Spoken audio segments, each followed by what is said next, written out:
안녕하세요. 정진튜브의 김정진입니다. 이런 질문들이 많아요. 보험을 가입하고 어떤 상황이 돼갖고 청구를 할 때 뭐뭐가 나오는지도 잘 모르기 때문에 이걸 사례별로 이제 앞으로 말씀을 드리도록 하겠습니다. 이제는 여러분들이 해당하는 상황이 생겼을 때 여러분들의 증권을 펼쳐놓고 뭐뭘 받을 수 있는지 체크하시면 되게끔 영상을 만들어 드릴게요.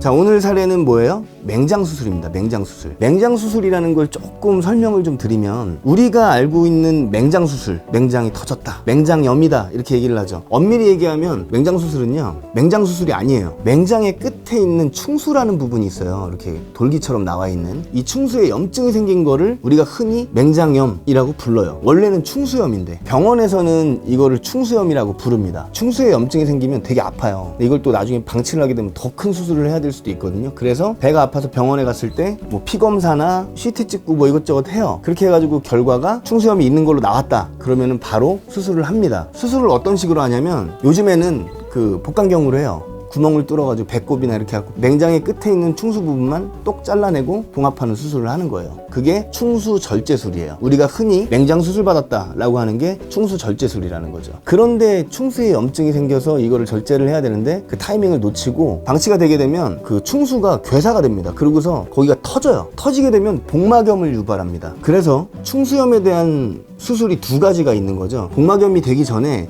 충수만 절제를 한 경우, 이게 충수절제술이고, 그리고 충수가 터져서 절제를 하고 복막염에 대한 수술까지 하는 경우가 복막염을 동반한 충수절제술이라고 얘기를 하는 거예요. 그게 이제 우리가 알고 있는 맹장수술입니다. 이제 뭐뭘 받을 수 있는지 한번 살펴볼게요. 증권 펼치세요. 증권 펼치는데 먼저 생명보험 먼저 펼치세요. 생명보험. 무슨 생명, 무슨 라이프 이렇게 써있는 게 생명보험입니다. 생명보험에서 나올 수 있는 건 두 가지가 있다고 보시면 돼요. 첫 번째로 2번 일당이 나올 겁니다. 특약에 그냥 2번 일당이라고 써있습니다. 아니면 2번비 일당, 뭐 2번 특약, 뭐 이렇게 써 있습니다. 그게 얼마가 가입되는지 보셔야 돼요. 증권 한번 살펴보시고 그게 있다면 다음으로 체크할 게 뭐냐, 이게 첫날부터 나오는 건지 4일째부터 나오는 건지. 생명보험은 4일째부터 나오는 특약도 있고 첫날부터 나오는 특약도 있고 그렇거든요. 그래서 그걸 살펴보셔야 돼요. 그래서 좀 전에 통화했던 내용에서 4일 입원했다고 그랬죠. 특약을 살펴보고, 아, 이게 첫날부터 나오는 거라면 하루에 가입 금액 뭐 예를 들어서 3만 원이다 그러면은 4일 동안 3만 원씩 나오는 거죠. 그러면은 12만 원이 나오겠죠. 근데 만약에 4일째부터 나오는 특약이다 그러면 4일째 하루만 인정돼서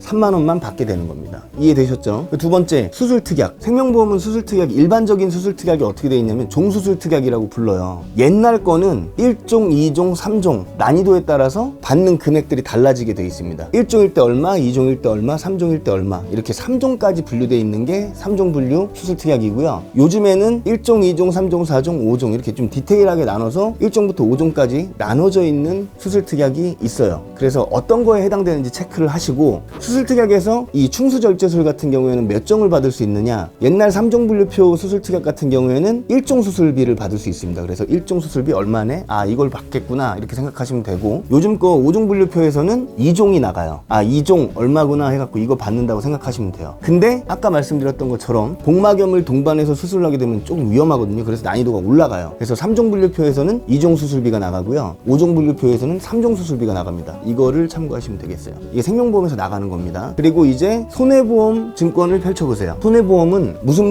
손해보험, 무슨 화재보험, 무슨 해상, 이게 다 손해보험이에요. 자, 이제 펼치셨죠? 볼게요. 손해보험 쪽에서 나갈 수 있는 거는 첫 번째로 2번비 계열이 있습니다. 거기서 뭐가 나가게 되냐면 질병 2번 일당이라는 게 있어요. 충수염은요 질병이에요, 상해가 아니고. 그래서 질병 2번 일당이 나갈 건데 손해보험은 첫날부터 나갑니다. 그래서 그 입원하신 날짜만큼 계산하시면 될 것 같아요. 두 번째로 상급 종합병원 2번 일당이 있어요. 이거는 내가 수술을 받은 병원이 대학병원이다 그러면은 추가로 나오게 됩니다. 여기에 가입 금액만큼. 이것도 첫날부터 나가요. 그렇게 입원비 계열이 나가고요, 수술비 계열도 나갑니다.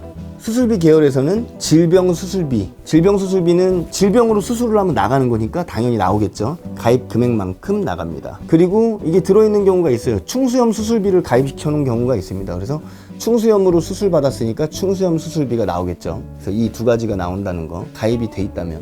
그리고 생명보험이든 손해보험이든 넣을 수 있는 이 실비라는 특약이 있겠죠.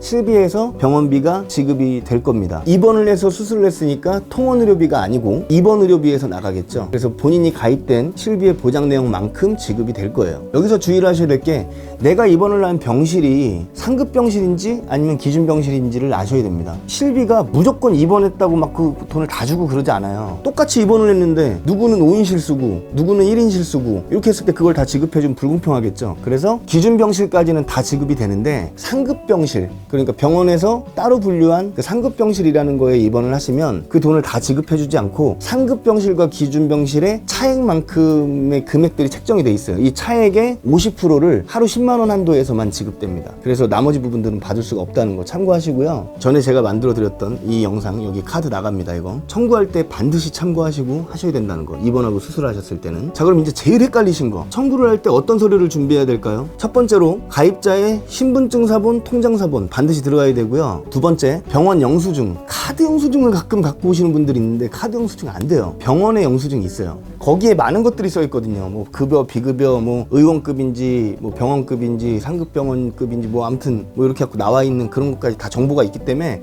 병원 영수증을 반드시 갖고 오셔야 됩니다. 카드 영수증 안 돼요. 그리고 진단서 부분은 조금 팁을 좀 드리자면, 진단서를 끊으면은 돈을 대부분 받으니까 결국에 보험회사가 요구하는 거는요, 질병 코드, 병마다 코드가 따로 있어요. 이렇게 알파벳이랑 숫자로 된 코드가 있는데 이 코드를 원하거든요. 보험회사는 이걸 보길 원해요. 그러니까 이 코드가 들어간 거, 그리고 수술, 어떤 수술을 했는지 이것도 중요합니다. 이것도 있어야 돼요. 그리고 입원을 며칠 했는지, 이 세 가지 정보를 필요로 합니다. 이 세 가지 정보. 그래서 진단서 갖고 오라고 얘기를 하는 거예요. 근데 진단서가 아니어도 다른 서류에 넣을 수도 있어요. 예를 들면 이번 케이스 같은 경우에는 수술 확인서라고 하는 게 있거든요. 수술 확인서를 먼저 끊어요. 수술한 내용은 들어있겠죠. 여기에 진단 코드를 넣어달라 이렇게 말씀을 하시면 진단서를 끊지 않아도 수술이랑 질병 코드는 확보를 했죠. 수술 확인서에 무슨 수술을 했고 며칠 입원했다 이거를 넣을 수도 있는데, 보험회사마다 입퇴원 확인서를 따로 갖고 와라 라고 하는 경우가 있기 때문에 그냥 처음부터 입퇴원 확인서는 따로 준비를 하세요. 그래서 수술 확인서에 진단 코드를 명시한 그 수술 확인서, 그리고 입퇴원 확인서라는 거 이렇게 갖고 끊으시면 됩니다. 자, 그리고 요즘에 보험회사에서 무조건 갖고 오라고 하는 거, 초진 차트라는 거 띄워오셔야 되고요. 그리고 진료비 세부 내역서, 제가 저번에 실비 영상에서 말씀드린 그 진료비 세부 내역서, 여기에 모든 내용이 다 들어가 있어서 필요로 합니다. 그리고 이 진료비 세부 내역서를 갖다 주면 보험회사에서 어떻게 판단한다고요? 아, 이거는 직접적인 치료 목적이 아닌데 해서 빼는 항목이 생기니까 아까 말씀드렸던 그 영상을 반드시 보시고 거기에 대한 적절한 조치를 하시면 됩니다. 자, 오늘은 이렇게 맹장 수술을 받으셨을 때 받을 수 있는 특약들이 뭐가 있는지, 그리고 어떤 서류가 필요한지 이것들을 알아봤는데요. 여러분들이 좀 쉽게 이해를 하시고 잘 활용하셨으면 좋겠습니다.